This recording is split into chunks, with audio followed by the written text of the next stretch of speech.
Hey guys, let's talk about tonight's episode of The Arrow, and this was the conclusion to the crossover from The Flash yesterday, and this was another solid episode.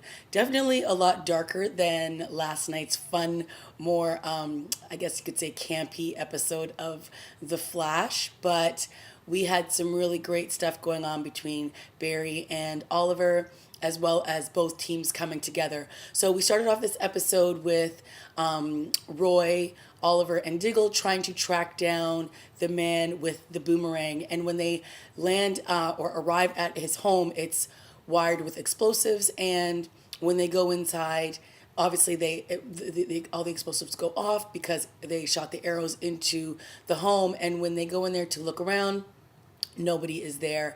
And all of a sudden you see all these red dots on Oliver and Roy, and we find out that Argus has sent in a team of men to find this man as well, because in last week's episode, at the end of the Flash, yes, at the end of The Flash, we saw this man with the boomerang kill a man, and that was an Argus agent. So what we do come to find out is that this man, who we end up calling Captain Boomerang, or Harkness, is after Lila, and that is of course Diggle's wife, not wife, in this episode. And she planted a bomb in his head years ago, and now he's coming back for revenge. And it's a pretty cool cat and mouse game that is played, and I absolutely love the actor who plays Harkness. And so all the scenes that he was in were great, and I thought that he was a really good rival to Oliver and Roy and even Barry in this episode. So, of course, we have Barry's team arrive at Felicity's workplace, and they basically claim that they had some vacation days. And, of course, what's his name? Cisco is basically, look, I just want to see the lair. I want to see his suit. I want to see this. I want to see all the gadgets. I want to see all the toys. And of course, Felicity's like, whoa, slow your roll. So they end up coming back to the lair. And it's funny because Roy's like, when did we start handing out passes to see this place? And of course, that's the whole point. His Oliver's identity was revealed in The Flash and in that crossover episode. And so now the team has come to see all of the gadgets and help them with this case.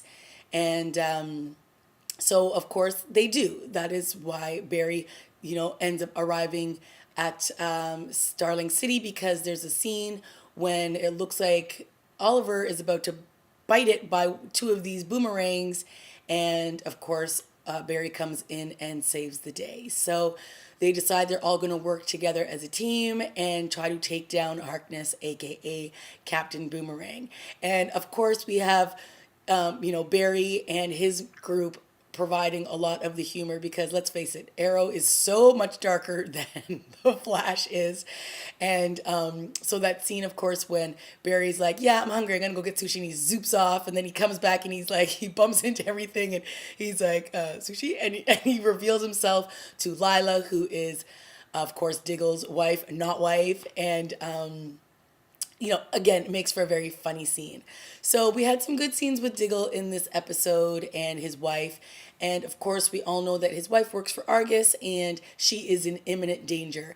And so they're all trying to figure out how to track down Captain Boomerang and protect Lila.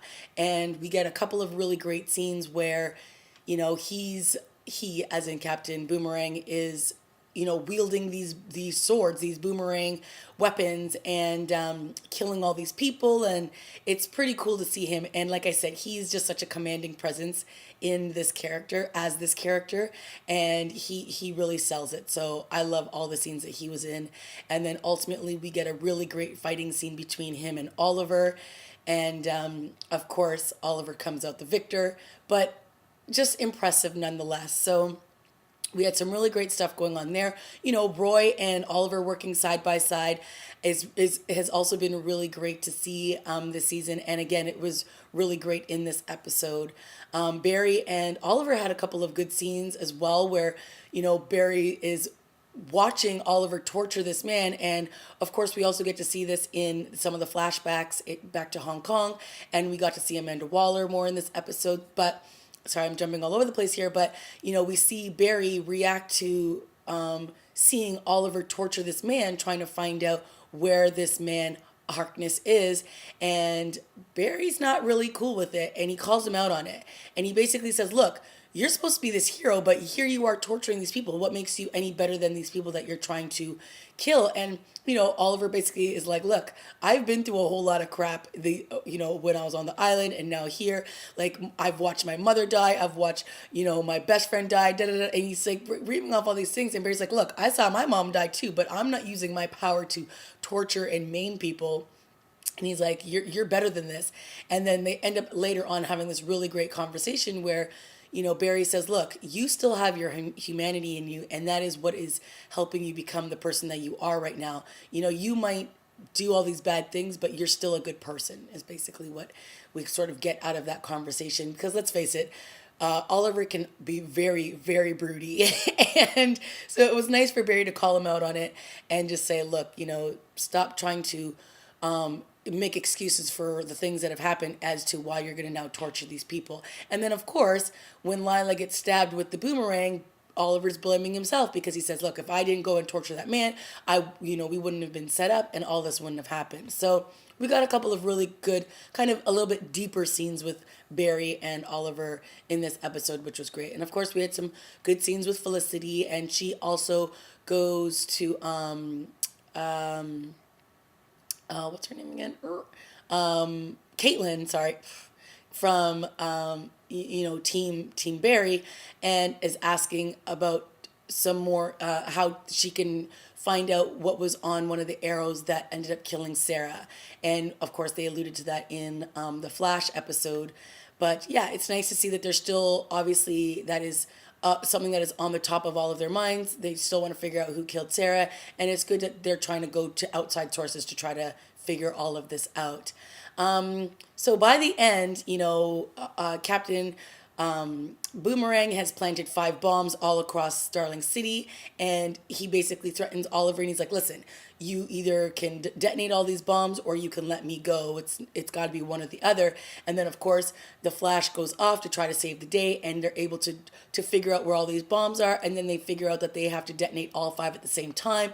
So, of course, Barry's like, "Well, I can't do it, but I don't need to be in 5 places at once." So he basically zooms back to the lair. He grabs Roy, he grabs Cisco, he grabs Caitlin, he grabs Felicity, and they all end up by where each of these bombs are, and they're able to detonate all 5 of the bombs at the same time. Meanwhile, Oliver has gotten Captain Boomerang up against a wall with 2 arrows and something around his neck, and they're basically, he's trying to say this, like he's basically trying to tell Oliver, "Look, you're going to die with because all these bombs are going to go off." And he's just yammering off, and Oliver's just like, "Whatever." And he's like, "You're just a coward because you're hesitating and not killing me." And this is Oliver slash Arrow. This is his humanity coming forward in this moment. Because let's face it, we've seen Oliver kill people, so it's not that he won't do it, but torture isn't really his forte. So we get a sense of that when we get these flashbacks back in Hong Kong, and Amanda basically tells him, "This man has a bomb somewhere here in Hong Kong, and I need you to find out where it is." And she basically gives him all of these arrows to torture him with, and Oliver's like, "Yeah, I'm not gonna do that." And she's like, "Well, look, you're gonna find out where this bomb is, and I don't care how you do it, but you're gonna do it." And Oliver is too late because the bomb goes off, and he feels horrible. But again, he says, "Look, I'm not a torturing guy. Like, I can't do it. He's like, "I can kill people, but I can't really torture." And Amanda's like, "Well, this is all on you. You're to blame for this." And she basically gives him a second chance to find out some more information when she brings in another basically another hostage who is part of some Chinese triad organization. So, basically what we learn from that is this is how Oliver becomes who he is, because Amanda basically trains him to become a torturer. So, yes, we got a couple scenes with Quentin and Laurel in this episode, but they really played a backseat. And we had, Barry reintroducing himself to Quentin because they did work on a case the last time he was in Starling City. So we had just like a basic scene between them, nothing major. But I think it was just more to see the dynamic with Barry coming back to Starling City and seeing everybody and interacting with not just Felicity, Oliver, and Diggle in this episode. So, of course, by the end, Diggle proposes to Lila. She, of course, says yes. So, yes, those two are now going to be officially husband and wife. I thought that was a cute thread that they kept using throughout the episode, because basically they've been back together, but they're not together. So now they will officially be together. And at the end of, well, not at the end, but in the middle of yesterday's episode on The Flash, Oliver and Barry had this huge fight scene, and we don't know who really won it. It basically ended in a tie.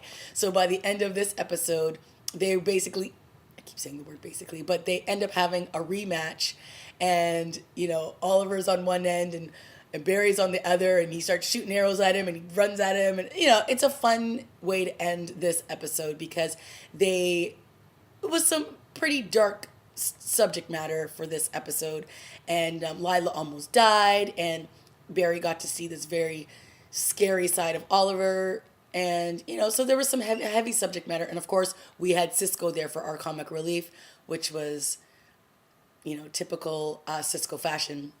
But one of the things that I really did like was when they finally were able to take Captain Boomerang away. They said that he is now in the lair with Slade, off on some beach somewhere. And this made me extremely happy because, as you all know, am a huge Spartacus fan.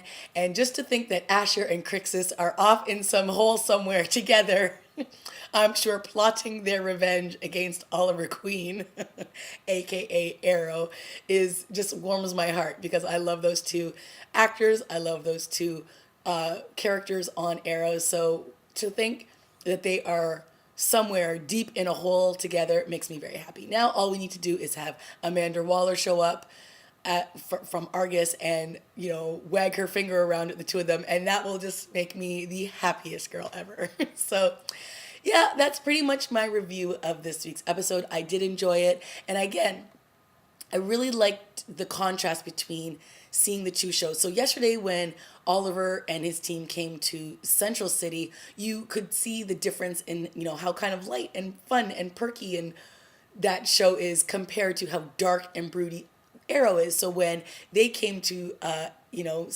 Central Starling City, again, you got the sense that these guys were totally providing the comic relief that never really happens in Starling City. And it was nice to see it kind of lighten the mood a little bit because, yeah, Oliver can be extremely broody, moody, and that other scene that I thought was really funny was when Barry was on the salmon ladder and he just kept going up and down really fast. And he's like, yeah, I don't know what the big deal is about this thing. It's like, well, a normal human being. So then when Cisco jumps up on him, he's like, can barely do a chin up. Just another funny scene because we see Oliver doing this all the time, and he makes it look so easy. And so it was fun to see an actual normal person do it and struggle with it. But, and that's pretty much it for me, guys. Let me know what you thought of this week's episode. One other thing I would really like to point out, how many wardrobe changes does Felicity really need to do in an episode? And I meant to mention that yesterday when she was on The Flash because she's always wearing great clothes, but how many wardrobe changes does she really need to do? Because she wore probably 5 or 6 outfits in yesterday's episode, and again today she had like 4, 5, 6 episode changes. I'm like, is it that many days that had gone by? It was like every scene she was in, she was wearing something new. Anyway, they just love to dress her up. And let's face it, she's got a great body. She looks good in everything she wears. So, hey, I'm not mad at them. It's just always like, really? Are we on another day? It just goes from day to night. Too quick. We also saw Thea in this episode, but once again, not much going on there. So that's really not much more to talk about with her. All right, guys, let me know what you thought of this week's episode, and I will see you next week. Bye.